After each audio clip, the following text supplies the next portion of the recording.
नमस्ते प्रणाम। तका हाल बा। हम आशा करब कि रउआ लोगन ठीक होखा। ताज एगो बात बता दी कि खेसारी भैया के एगो बहुत जबरदस्त गाना आइल बाटे कि गैला जब से मिल के। गाना के नाम बाटे गैला जब से मिल के। खेसारी म्यूजिक वर्ल्ड पर आइल बाटे। ये गाना बड़ा धमाकेदार गाना बाटे। तो रउआ लोगन खेसारी म्यूजिक वर्ल्ड पर जाई और ये गाना के सुनी और दबा के शेयर करी। ये गाना के लिखले बाटे कृष्णा बेदर्दी और म्यूजिक देने वाले आशीष वर्मा। तो बहुत धमाकेदार गाना बाटे और श्वेता पांडेकर में एक्ट्रेस बाड़ी।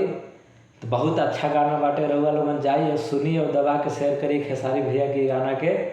और आए वाला हर जानकारी हम बताई। हमारी भोजपुरिया VS जानकारी चैनल के सब्सक्राइब करी और हमारी चैनल के ज़्यादा से ज़्यादा शेयर भी करी। तो आज के लिए इतना ही। आगे वाला वीडियो में हम मिलते हैं। तो नमस्ते।